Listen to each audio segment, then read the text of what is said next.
আজকে পশ্চিমবাংলায় এসআইআর এর নামে, এই শুনানির নামে যেভাবে মানুষকে হেনস্থা করা হচ্ছে, যেভাবে পশ্চিমবাংলার লক্ষ লক্ষ কোটি কোটি মানুষের ভোটার অধিকার সেটাকে কেড়ে নেওয়ার চক্রান্ত চলছে, সেই চক্রান্তের বিরুদ্ধে, এই অভিযানের বিরুদ্ধে আজকে আমাদের পাল্টা অভিযান।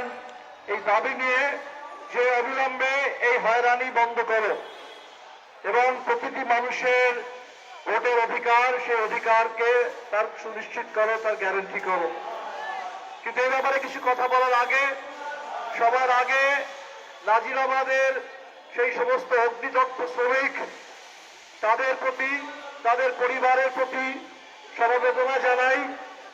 এই যে ঘটনা, সেটা আরেকবার আমাদের চোখে আঙুল দিয়ে দেখিয়ে দিল পশ্চিমবাংলা তথা গোটা ভারতবর্ষ জুড়ে খেটে খাওয়া মানুষ, অসংগঠিত শ্রমিক, তাদের কোন রকম কোনো নিরাপত্তা আজকে নেই। তাদের জীবনের নিরাপত্তা নেই, তাদের কাজের নিরাপত্তা নেই, তাদের বেঁচে থাকার এই মুহূর্তে কোনো জীবিকার নিরাপত্তা নেই। আর সেই জন্যই আরেকবার আমাদেরকে এটা বুঝতে হবে, ওই যে 4টে শ্রম কোড আমাদেরকে চাপিয়ে দেওয়া হচ্ছে, সেটা শ্রমিকের সমস্ত নিরাপত্তা কেড়ে নেওয়ার জন্য, তাদের অধিকার কেড়ে নেওয়ার জন্য। আর তাই আজকে এই অনুষ্ঠান থেকে আমি প্রথমে পশ্চিমবাংলার ও গোটা ভারতবর্ষের যে শ্রমিকেরা আগামী 12ই ফেব্রুয়ারি গোটা দেশ জুড়ে ধর্মঘটের ডাক দিয়েছেন, সেই ধর্মঘটকে সর্বতভাবে সমর্থন জানাই। এবং আপনাদের কাছেও আমি এটা আবেদন জানাবো, এই যে ভোটের অধিকার বাঁচানোর জন্য আপনারা যে লড়াইটা লড়ছেন এই এসআইআর এর বিরুদ্ধে, এই লড়াইটাকে যুক্ত করে দিন ওই শ্রম কোডের বিরুদ্ধে যে আন্দোলন, তার সাথে এই লড়াইটাকে যুক্ত করে দিন গ্রামে গ্রামে যে খেটে খাওয়া মানুষ, তাদের কর্মসংস্থানের গ্যারান্টি কেড়ে নিয়ে যে নতুন গ্রামজি আইন তাদের উপর চাপিয়ে দেওয়া হয়েছে, সেই আইনের বিরুদ্ধে শ্রমজীবী খেটে খাওয়া মানুষের আন্দোলনের সাথে। আজকের দিনটা 30শে জানুয়ারি। ওই দিনটাকে স্মরণ করুন, 1948 সালে সদ্য স্বাধীন হওয়া একটা দেশ, সেই সদ্য স্বাধীন হওয়া দেশে সেই স্বাধীনতা আন্দোলনের সবচেয়ে বড় এক নেতা মহাত্মা গান্ধী, তাকে কিভাবে সেই 30শে জানুয়ারি হত্যা করেছিল নাথুরাম গোডসে। এটা কোনো বিচ্ছিন্ন ঘটনা ছিল না, একটা অনেক বড় একটা ষড়যন্ত্র ছিল। এই স্বাধীন দেশটাকে, এই সত্য স্বাধীনতা পাওয়া দেশটাকে ঘেঁটে দেওয়ার জন্য, ওই দেশটাকে বিপথে পরিচালিত করার জন্য, ওই দেশে ক্ষমতা জবরদখল করে নেওয়ার জন্য একটা বড় চক্রান্ত ছিল। এবং সেই চক্রান্তকে ব্যর্থ করার জন্যই সেদিনে আমাদের যিনি স্বরাষ্ট্রমন্ত্রী, সেদিনের যে স্বরাষ্ট্রমন্ত্রী সর্দার প্যাটেল, তাকে আরএসএস এর বিরুদ্ধে সেদিনকে তাকে নিষিদ্ধ করতে হয়েছিল, যাতে এই দেশের স্বাধীনতা অক্ষুণ্ণ থাকে, এই সত্য স্বাধীন দেশটাকে কেউ অস্থির করে তুলতে না পারে। এবং যে ঘৃণা, যে হিংসার পরিবেশ আরএসএস সেদিনকে সৃষ্টি করেছিল গোটা দেশ জুড়ে, যার ফলে মহাত্মা গান্ধীকে তার বলি হতে হয়েছিল, শিকার হতে হয়েছিল গোটা দেশ জুড়ে, সেই পরিবেশটাকে আটকানো যায়। আজকে তার 78 বছর পেরিয়ে আমরা আজকে এখানে আছি এবং সেই চক্রান্ত গোটা দেশ জুড়ে বাড়ছে। তাই মহাত্মা গান্ধীকে স্মরণ করার সাথে সাথে তিনি সেদিন সেভাবে সেই ঘৃণার বিরুদ্ধে, সে হিংসার বিরুদ্ধে তিনি মানুষের মধ্যে পারস্পরিক ভ্রাতৃত্ব, মানুষের মধ্যে হিন্দু, মুসলিম, শিখ, খ্রিস্টান সকলের বিরুদ্ধে প্রতিটি ভারতবাসীর মধ্যে যে ঐক্যের বার্তা সেদিন আমাদের দিয়েছিলেন, সেই ঐক্যের বার্তাকে আমরা তুলে ধরি। এবং তিনি যে কথাটা বলেছিলেন যে ভারতবর্ষের যে কোনো নীতি তার যদি সমীক্ষা করতে হয়, কোন নীতি প্রয়োজনীয় কি অপ্রয়োজনীয়, কোন নীতি সফল কি ব্যর্থ, সেটা দেখার জন্য একটাই কষ্টিপাথর আছে। সেই কষ্টিপাথরটা হচ্ছে সব থেকে নির্ধনতম, সব থেকে দুর্বলতম যে ভারতীয়, তার চেহারাটা দেখুন, তার সেই নীতি থেকে সেই মানুষটি কি হবে সেইটাকে মাথায় রেখে বেরিয়ে দেখুন। এবং আজকে ভারতবর্ষে যে নীতিগুলো আসছে, আর্থিক নীতি, শিক্ষানীতি, শ্রমনীতি, প্রত্যেকটি নীতি আদানি এবং আম্বানির জন্য তৈরি হচ্ছে। প্রত্যেকটি নীতি ভারতবর্ষে খেটে খাওয়া মানুষ, গরিব মানুষ, তাদের অধিকার কেড়ে নেওয়ার জন্য তৈরি হচ্ছে। আর তাই গান্ধীর এই শহীদ দিবসে তাকে স্মরণ করে আমরা আবার এটাও শপথ নেব যে ভারতবর্ষের খেটে খাওয়া মানুষ, তাদের প্রত্যেকটি অধিকার, সেই অধিকারের লড়াইকে আমরা শক্তিশালী করব। আজকে আমরা এখানে এসেছি এসআইআর নিয়ে কথা বলতে। আমি দেখছি পশ্চিমবাংলার বিএলও, এই বিএলওরাও এই এসআইআর এর বিরাট বড় শিকার। এই রাজ্যে কতজন বিএলও আত্মহত্যা করলেন, গোটা দেশ জুড়ে কতজন বিএলও আত্মহত্যা করলেন, কতজন বিএলও এই চাপের মুখে হার্ট অ্যাটাক হয়ে মারা গেলেন, সেটা হিসেব রাখা মুশকিল হয়ে যাচ্ছে। কতজন সাধারণ ভোটার এই হয়রানির মুখে তারা মারা যাচ্ছেন, তারা হিসেব রাখা মুশকিল হয়ে যাচ্ছে। ভোটের লাইনে দাঁড়িয়ে থাকা 70 বছর 80 বছরের বৃদ্ধ মানুষ, সেই মহিলা, সেই দলিত, সে খেটে খাওয়া মানুষ, তাদের প্রত্যেকের হয়রানি, তার হিসেব রাখা মুশকিল হয়ে যাচ্ছে। তো আমাদের পশ্চিমবাংলার এই বিএলও বন্ধুরা যে আন্দোলন করছেন তাদের ন্যায্য দাবিতে, এই সন্ত্রাসের বিরুদ্ধে, এই হিয়ারিং সন্ত্রাসের বিরুদ্ধে, এই চক্রান্তের বিরুদ্ধে, সেই আন্দোলনকেও সর্বতভাবে সমর্থন জানাই। এই যে নির্বাচনের যে আন্দোলন, প্রত্যেকটি মানুষের ভোটের অধিকার, সেই অধিকার অক্ষুণ্ণ থাকুক এবং প্রত্যেক মানুষ তিনি নিরাপদে নির্ভয়ে নিজের ভোটটা নিজের ইচ্ছে মতো যাতে দিতে পারেন, এটা হচ্ছে গণতন্ত্রের প্রথম গোড়ার কথা।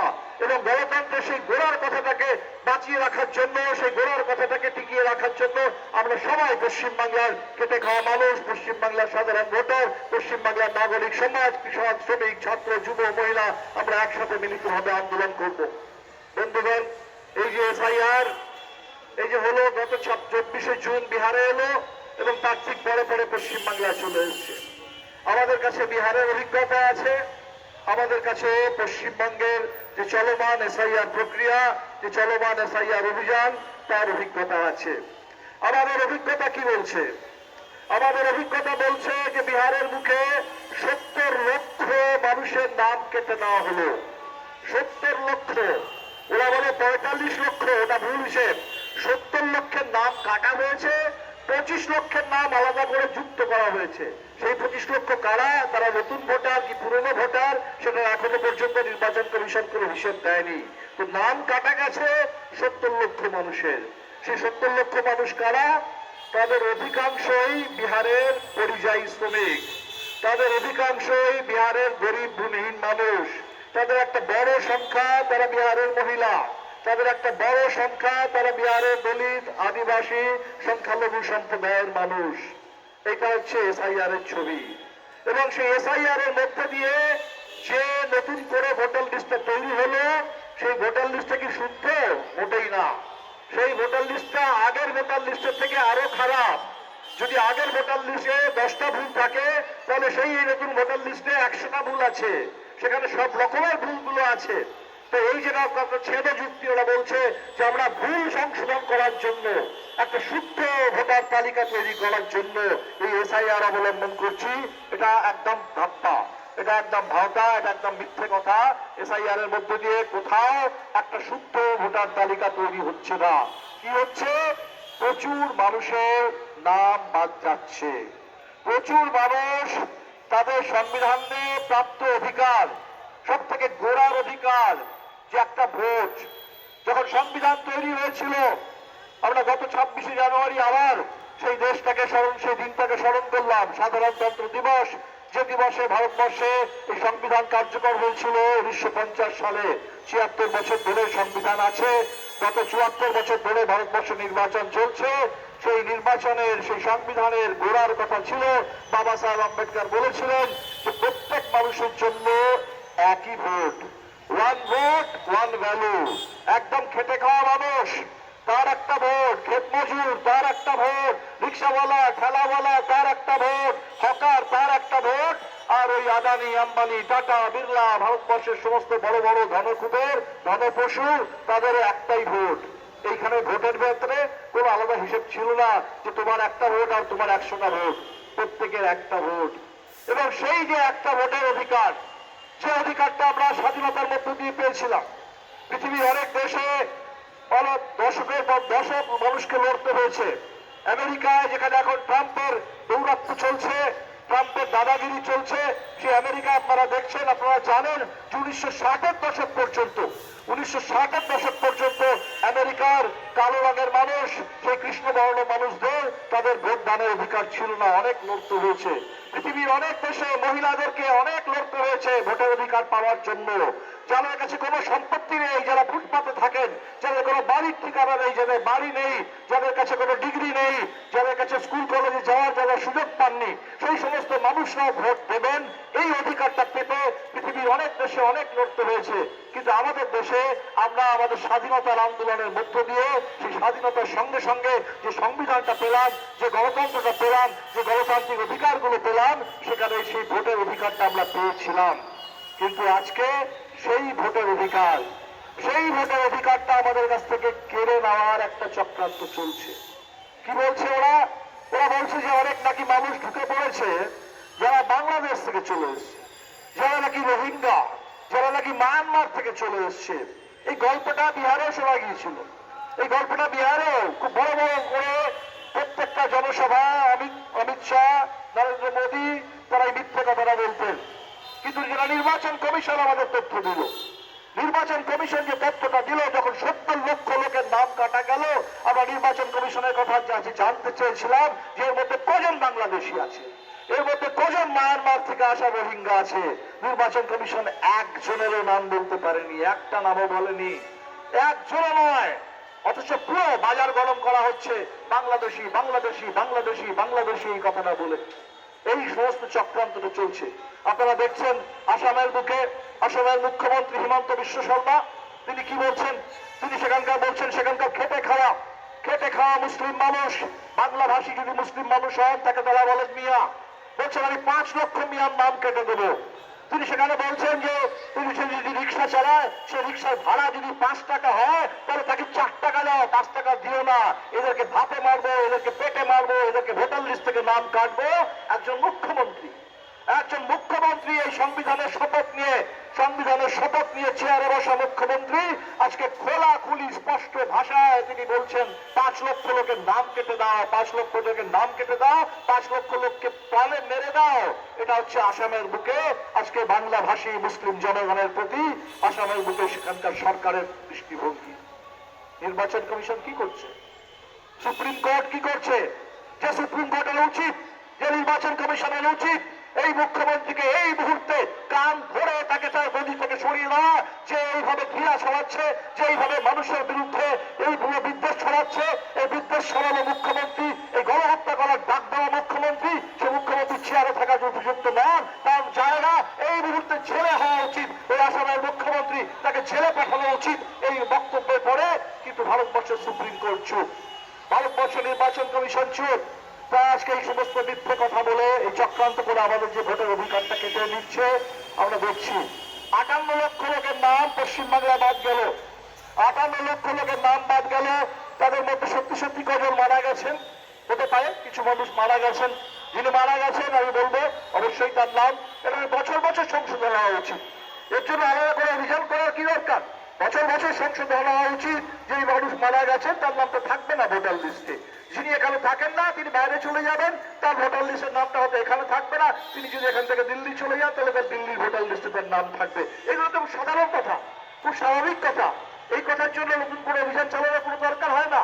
তো 58 লক্ষ লোকের যখন নাম বাদ গেল, যখন পশ্চিমবাংলা হিসাব দিচ্ছে যে 58 লক্ষ লোক কারা, এই 58 লক্ষের মধ্যে সত্যি কজন মারা গেছেন, এই 58 লক্ষ লোকের মধ্যে সত্যি কজন বাংলা ছেড়ে বাইরে চলে গেছেন, আর কতজন মানুষ যারা এই পশ্চিমবাংলাতেই থাকেন, আমাদের এই জেলাগুলোতেই থাকেন, কেউ হাওড়ায় থাকেন, কেউ বাঁকুড়ায় থাকেন, কেউ মেদিনীপুরে থাকেন, কেউ দার্জিলিংয়ে থাকেন, যারা এখানেই মাঠে ঘাটে গ্রামে গঞ্জে কাজ করেন, কলকারখানায় কাজ করেন, স্কুল কলেজে পড়াশোনা করেন, স্কুল কলেজে সেখানে ছাত্রদেরকে পড়ান, এই সমস্ত কত লোকের মানুষের এখানকার চাকরি করেন, তাদের কত লোকের নাম কাটা গেছে। যখন আমরা এই হিসেবটা দিচ্ছিলাম তখন ওরা আরো 1.5 কোটি মানুষ, তারও বেশি, তাদেরকে নোটিশ পাঠিয়ে দিল, তাদের কাছে নোটিশ পাঠিয়ে দিল যে তোমাদেরকে হিয়ারিং এ আসতে হবে, তোমাদেরকে হিয়ারিং এ এসে প্রমাণ দিতে হবে।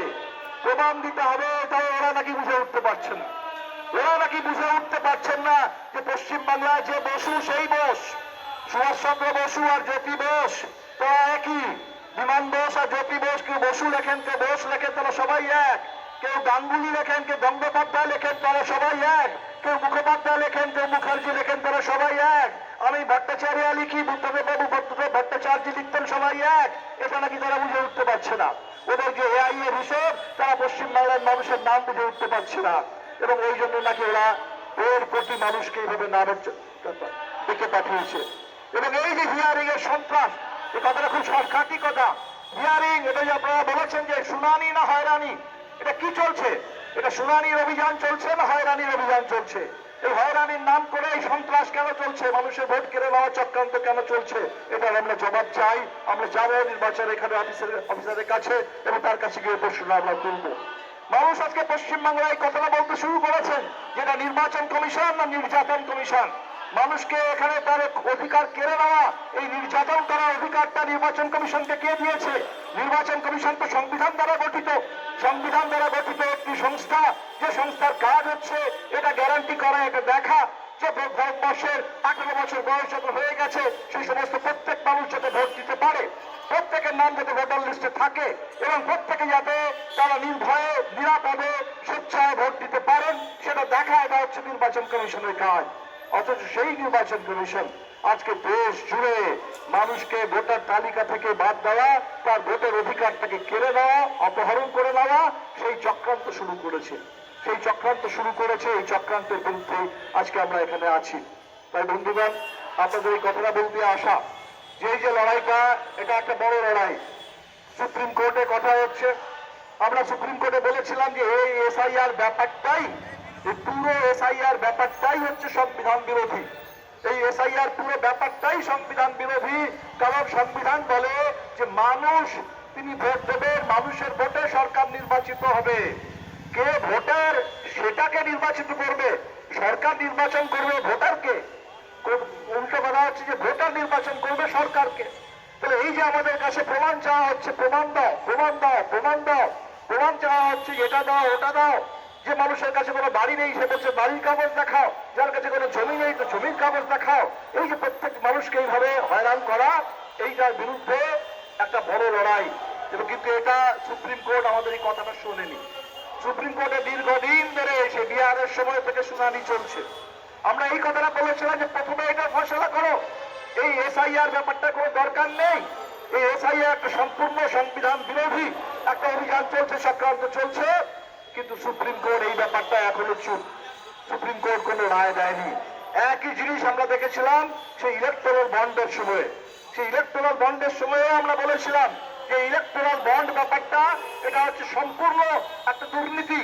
এটা হচ্ছে এইভাবে বড় বড় কোম্পানিগুলোর কাছ থেকে বেনামি টাকা নিয়ে নেওয়া এবং সেই টাকার সম্পর্কে মানুষকে কিছু না বলা এবং পরে সেই সমস্ত কোম্পানিগুলো এবং সরকারের মধ্যে একটা অশুভ আঘাত, কোম্পানির কাছ থেকে টাকা নাও আর সেই টাকা নিয়ে নির্বাচনে যেতে আর নির্বাচনে জিতে দেশের সমস্ত সম্পত্তি, দেশের সমস্ত কিছু সেই কোম্পানিগুলোর হাতে তুলে দাও। কিন্তু দীর্ঘদিন ধরে আমরা এটা বলেছি, সুপ্রিম কোর্টের টনক নড়েনি।